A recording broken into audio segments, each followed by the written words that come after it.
चलिए शुरू करते हैं वीडियो। जैसे कि आपको रिसेंटली मोदी जी का एक ब्रॉडकास्ट चला, जो एक विदेशी ने लिया था।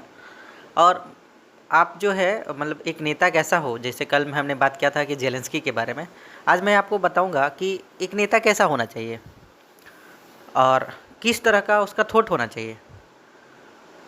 तो आप ज़्यादातर मोदी जी को कभी इंटरव्यू करते हुए सुनेंगे नहीं, या तो फिर ऐसे ही बकचोदी करते हुए आप देखेंगे नहीं। जैसे पहले के जो मंत्री रहे होंगे, जैसे मुख्यमंत्री प्रधानमंत्री जो मनमोहन सिंह थे, वो हर समय मतलब आके अपना चुतियापा जो है वो शायद होता था, वो काट के निकल जाते थे। लेकिन मोदी जी की एक सबसे खास बात है ना कि आपको वो बता देंगे कि देखो भाई, आप जैसे उस इंटरव्यूअर ने पूछा था कि आपको जीवन और मृत्यु से डर लगता है कि नहीं, तो उनका जवाब कैसा था। और किसी आयरा गहरे से अगर आप पूछे थे कि मृत्यु से आप डरते हैं क्या, तो वो जो बंदा होता है, जैसे अगर मैं राहुल गांधी के नाम के बारे में बोलूँगा, तो उसको तो पता ही नहीं होगा कि मृत्यु होता है। अच्छा हाँ, मृत्यु हो सकता है, मतलब मृत्यु आती है और सबको मरना है, एक दिन तो सबको जाना है, इस टाइप का मतलब उसका अंदेशा उसी तरह का होता है कि क्या है कि उसका थॉट प्रोसेस थोड़ा कम है।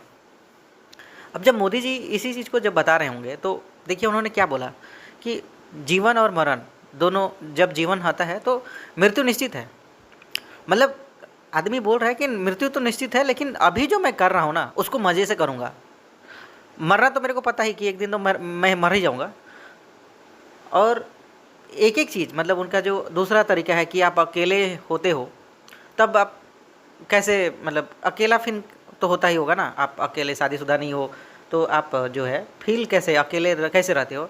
तो उन्होंने बोला कि 1+1 थ्योरी। आप समझ लीजिए, कोई अकेला हो तो ऑब्वियसली वो कुछ ना कुछ और ऐना ऐना गहरा करा काम करेगा। लेकिन मोदी जी ने सबके लिए बोला, ये मेरे लिए नहीं, स्पेशली मेरे लिए नहीं बोला होगा, मतलब उनको जो सुन रहा होगा ना, वो सबके लिए बोला कि भाई देखो, अकेला कोई नहीं होता है। आप भगवान से आत्ममंथन कर लो तो शायद वो रास्ता निकाल देगा। आप अकेला फील ही नहीं कर पाओगे। जैसे कहा भी गया है, अगर आप अकेले हो ना तो तरह तरह के भ्रांति मतलब ख्याल आते हैं। तो मोदी जी का जो इंटरव्यू था ना, उससे एक चीज़ सीखने को मिलता है कि अकेला होता ही नहीं आदमी। अकेला अगर आप फील कर रहे हो ना तो भगवान जी को याद कर लो, आप कभी अकेले फील नहीं करोगे। मतलब गजब का है ह्यूमर से। जो भी इंटरव्यू अगर इसको सुन रहा होगा ना, जो भी देखा होगा, वो उस तारीफ करते थकेगा नहीं।